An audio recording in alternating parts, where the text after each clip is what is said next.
What's up, my people? Welcome to Vertical Football and welcome to another episode of Five Things We Learned. Porto 3, Manchester United 3. More of the same, really. We've given our own opinions about Manchester United and about Eric Ten Hag. And so, guys, let's jump right into it. The 5 things we learned. The first thing is the fact that Manchester United, for more than a year right now, has always had a way of bouncing back, in the sense of always starting games very good, most times for the first 20 minutes.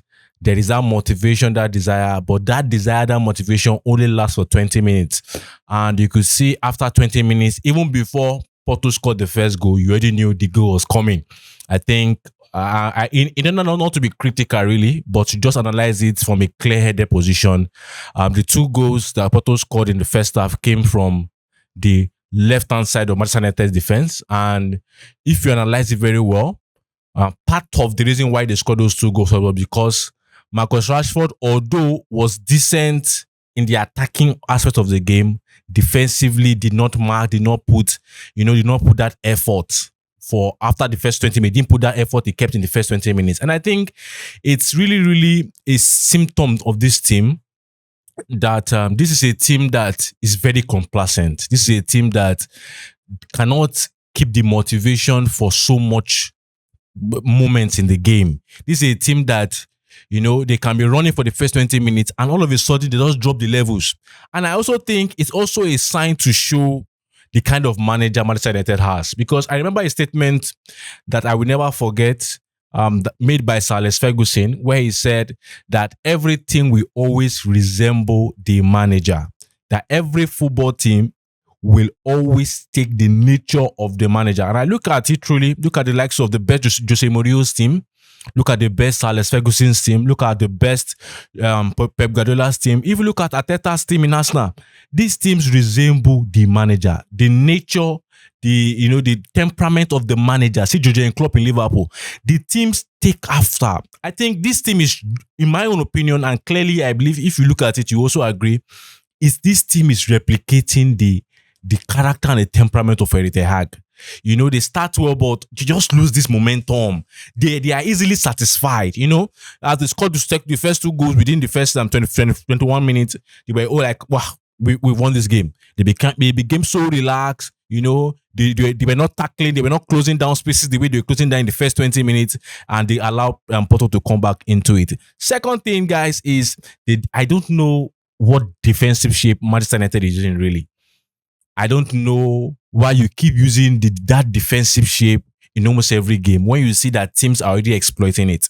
And this is something that is really surprising. You're playing a mid-block, but teams know how to. You're playing a mid-block of 3. That low inverts. That low inverting does not do good to the midfield. That low inverting does not do good to the defense. That low inverting does not create underlap or overlap for Marcus Rashford or Garnacho. So why is Dalot? Why is he inverting really? I don't get. You're not having midfield superiority in the midfield. You put Dalot as inverted. You put Eriksen, on the wing. I don't get what Eric Ten Hag is doing really. And I think I've said it many times here, and I will still say that I think it's just time for him to go really. Yes, 3-3, but it's just time. You cannot keep denying the inevitable. A time has to come, we have to say enough is enough, and he has to go.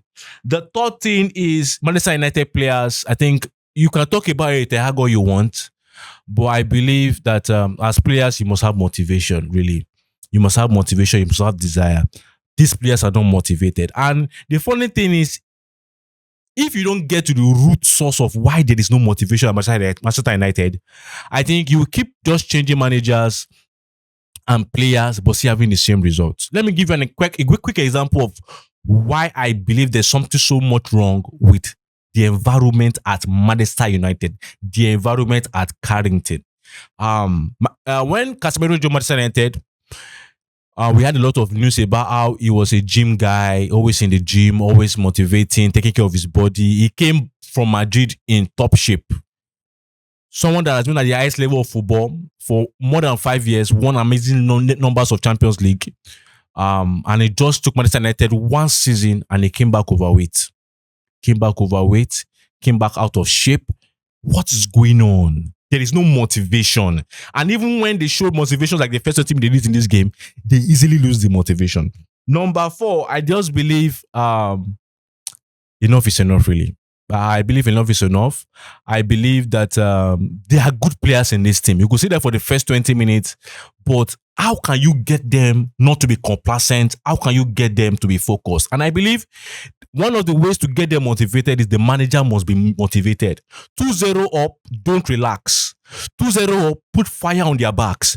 Go on, guys, you can do it. We need more. We need more. You see Jurgen Klopp in Liverpool. You even see Andrea Postecoglou. You see Pep Guardiola. You see Mikel Arteta. They don't get satisfied with easy wins. And Erik ten Hag, 2-0 up, relax. Guys, enjoy your game, and 2-2. I think they need fire on their backs, and I don't believe Erik ten Hag is that manager that can put fire on their backs. Lastly, I would say it's a pattern. I'm so much. I know I said it here on one of our previous episodes that I'm so much I have a big thing on patterns. I think for Erik ten Hag, since when we've come back to the Champions League at Manchester United, I believe we always start the games well. More or less, you start the games well, but a moment does comes and we lose the game. Check all the Manchester United European games. For most of them, you could be leading 2-0 before you know it's 2-2, 1-0. The last match against 20, before you know it's 1-0, 1-1. We just lose. Manchester United just loses the game at certain moments. Why is that happening? Why are we still seeing the repeat of what happened last season this season? Defensive tradition, being put on the defensive tradition, teams, overloading us in transition because they know we are vulnerable. Why are these things still happening? What analysis did Erik ten Hag do after the season? What were the solutions or the conclusions he came to? Why are these things still happening? I don't think he's the best man for the job. I think Manchester United is just pushing what is inevitable. Erik ten Hag will one day be sacked. Either maybe against Aston Villa, but I think it's coming soon. We are getting there. And I believe he's not a motivator. His demeanor, he was just having a face of defeat, really. Until when they scored a 3-3, and I came and was now shouting, this is a defeated manager. This is a defeated team. We need new energy. We need new ideas, new prospects. And I think when they do that, it will be a better way. Because I believe Manchester United has solved half of the problem.